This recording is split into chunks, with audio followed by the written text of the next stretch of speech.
Suami jangan tak pandai langsung, terosak dia pandai masak.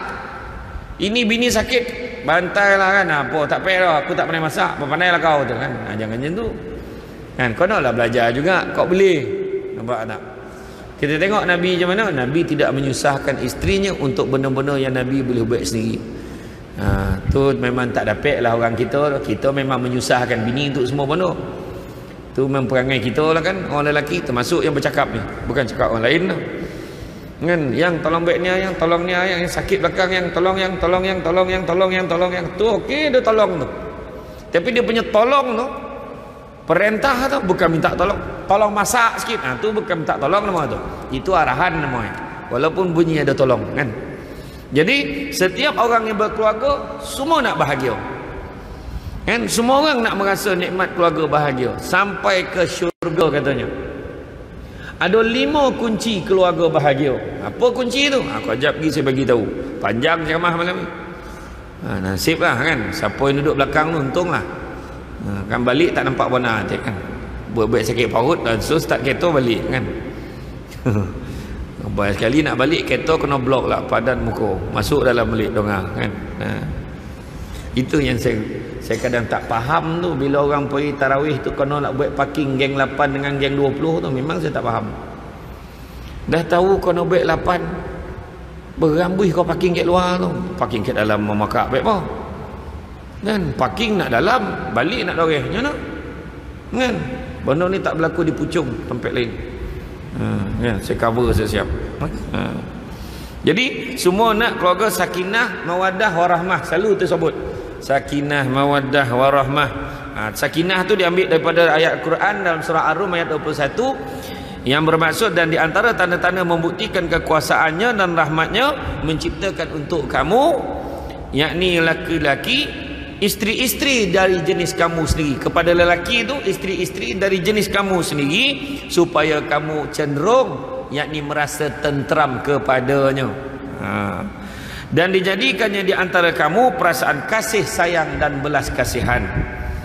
Sesungguhnya demikian itu mengandungi keterangan-keterangan yang menimbulkan kesedaran bagi orang-orang yang berfikir. Hanya orang yang berfikir dia akan dapat. Maknanya pasangan kita ni dah memang jenis kita dah kan, memang dah jenis kita. Allah dah tentukan tu jodoh kita. Cuma kadang-kadang kita mempertahankan rumah tangga kita tu, cara tu sebab tadi saya sebut ada kunci tu. Kita nak rumah tangga kita tenang, tapi kita semayang pun tak nak. Kita nak rumah tangga kita tenang, tetapi duit belanja tak bagi. Kita nak rumah tangga tenang kan, tapi kita tak jalan tanggungjawab, tapi sibuk nak nambah bini. Contoh, bukan orang sini, tempat lain kan. Jadi makna kata ini hakikat dia. Kunci yang pertama nak bahagia rumah tangga namanya kunci. Kau jawab lagi, saya bagi tahu. Marah waktu orang perempuan yang mencantik tu. Pada tadi nak mencantik tak jadi lagi. Kunci pertama namanya kunci rumah. Kunci kedua kunci pejabat. Kunci ketiga kunci kereta. Kunci keempat kunci syurga. Dan kunci yang kelima kunci spare. Cantik tak? Macam main ni sedebat ni. Batu. Dan walaupun kuat bergurau, tapi ni batu ni. Pertama kunci rumah. Macam mana keadaan rumah kita, kita nak gambarkan, nak kita jalankan sistemnya dalam rumah kita. Tu dia. Daripada awal pagi bongkar atau bangun, bongkar pula. Orang perempuan bangun, macam mana cara memang dah ditakdirkan orang perempuan ni bangun doreh. Sebab dia memang senang terbangun dek bunyi alam. Bunyi alamnya ada 2. Satu bunyi alam tipun, satu bunyi suami tercokik dalam tidur. Memang dia terjaga. Tu 2. Laki langsung terjaga, tak boleh tidur boleh dah. Bila jaga dia pun orang perempuan ni bangun mandi, dia siap. Kemudian dia kejutkan suami, bang, bangun bang, kita subuh bang. Bang, subuh. Subuh. Tu baru kahwin tu. Bang, butoy, subuh tu dah lama kahwin. Yang entah 30 tahun kahwin tu, dia semayang dulu. Lantak kau lah neraka. Tu satu perangai. Tu satu perangai lagi tu. Kan? Kojut isteri kena kojut suami. Bang, bangun bang, kita subuh bang. Suami semayanglah dulu. Abang ingat tak ustaz tu cakap apa semalam? Kunci rumah, ingat? Kan nak syurga kan nak neraka. Cakap. Dia pun bangun. Semayang. Ayolah. Bangun. Semayang. Allahu Akbar. Semayanglah dia subuh. Dah habis doa, kan? Kalau dapat ajaklah yang lain sekali. Kalau isteri 3 ajak 3 sekali. Semayang sama. Marah. Ni contoh orang lain, bukan kita, orang lain. Kalau tak ada anak, ajak anak. Biasakan anak kita, sebab ini saham kita. Sebab besok kita dah mati, masuk dalam kubur, laki bini dua-dua mati dah. Anak kita yang besok pagi kita subuh nak sama-sama. Abang ni tiba-tiba tak semayang jemaah. Kenapa? Abang teringat nak arwah abah dengan arwah mak dulu tak pernah tinggal subuh sama-sama. Sebab dek kita dapat saham. Nampak? Tu cara kan kunci rumah. Dah habis semayang, doa. Lepas tu dalam rumah tu pula bila makan sama-sama. Itulah penyakit orang hari ni yang kata bono paling senang orang dulu dah ajar kita. Tapi kita tak buat. Paling tidak makan malam mesti makan sama. Orang sekarang susah nak buat sebab sibuk mana sesibuk-sibuk Sibuk pun nak tahap dia sibuk pun tak faham. Tak dapat dia makan sama. Bulan puasa ajaib, setiap malam dapat makan sama. Dengan roti john, dengan apa semua boleh. Tetapi kenapa malam-malam lain tak boleh? Paling tidak disiplinkanlah. Kalau suami itu sibuk macam penceramah contoh. Jadi ambillah satu malam cuti supaya boleh makan sesama. Dan kalau suami itu tak boleh makan sama, ibunya, isterinya tu programkan makan sama walaupun ayah tak ada.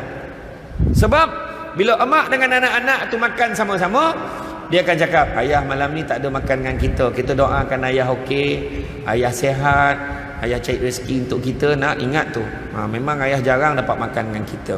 Tapi kalau dia dapat makan kat kita, ibu pun tak nak masak, kita makan kat luar. Macam tu lah. Macam tu adalah huraian dia tu kan. Jadi makna kata anak ni sentiasa, orang kata dalam bahasa, ada bahasa Banjar tu apa? Togetherness. Macam tu ayatnya kan. Kebersamaan tu. Tu penting. Ini abah tak ada, memang tak ada lah. Tak, abah tak ada pun mak dengan anak-anak makan sama. Dalam banyak keadaan yang paling hebat, mak dulu-dulu lagi hebat. Dia tak makan sama, dia pastikan semua ahli keluarga dapat makan dulu. Faham tak? Tu lah. Melainkan dia quality checking. Dia makan dulu sampai habis, dia tinggalkan untuk orang lain makan. Tu ada agak macam tu. Dia try, sekuali try. Kan? Jadi makna tu sistem rumah tangga. Kemudian macam mana nak keluar rumah? Dalam rumah punya cerita ni. Anak pagi-pagi, cuba tengok apa perangai anak kita. Pagi-pagi bersiap nak pergi sekolah, mesti bergaduh dengan mak. Ada yang bono tak tinggal lah, itulah. Kenapa? Makna sistem kita. Jadi bersedia daripada awal. Jangan kelang kabut. Cara bangun awal. Makna bangun sebelum subuh dah kejut anak kita. Bukan dah azan baru kejut. Sebelum azan dah kejut anak kita bangun, kemudian dia awal. Kemudian dia sarapan macam mana? Baca doa makan. Kemudian bila siap pakai stukin, togu. Buka balik stukin tu. Kenapa bah? Buka. Kenapa? Dia dah buka. Habis nak buat apa ni? Pakai kaki mana dulu? Nampak? Cara. Makan, tengok TV. Sudah tak makan, tutup TV tu. Perangai budak kita ni. Dia kalau dia makan, nampak tengok TV entah. Koma dia depan TV tu. Yang ngoma pagi tak jadi macam tu. Dia time 30 pesanan suara dia jadi macam tu. Time drama swasta atau drama Korea dia jadi macam tu. Boleh itu dia habis. Sekarang ni kan zaman smart TV. Dia boleh tengok semua cerita bersiri ni satu hari khatam. Kalau lah episod drama Korea yang beratus-ratus episod tu zikir, dah ramai jadi wali dah kan. Setiap hari dah kan. Takut macam ni. Tu maksud khusyuk tu. Dia khusyuk ni bukan tak sadar. Sampai orang lalu pun tapi lah marah. Tu khusyuk tu. Nampak tak? Tu keadaan sistem dalam rumah kita. Makan macam mana? Nampak tak? Kedua, saya sebut tentang kunci pejabat. Maksud tengok kita kerja apa. Kalau lawyer, pejabat lawyer itulah pejabat dia. Kalau dia meniaga burger, stall burger itulah pejabat dia. Kalau dia meniaga online, atas katil itulah pejabat dia. Sambil baring-baring dengan perempuan ni meniaga ni. Kan? Jadi maksud dia, carilah rezeki yang halal untuk keluarga kita, baru boleh bahagia.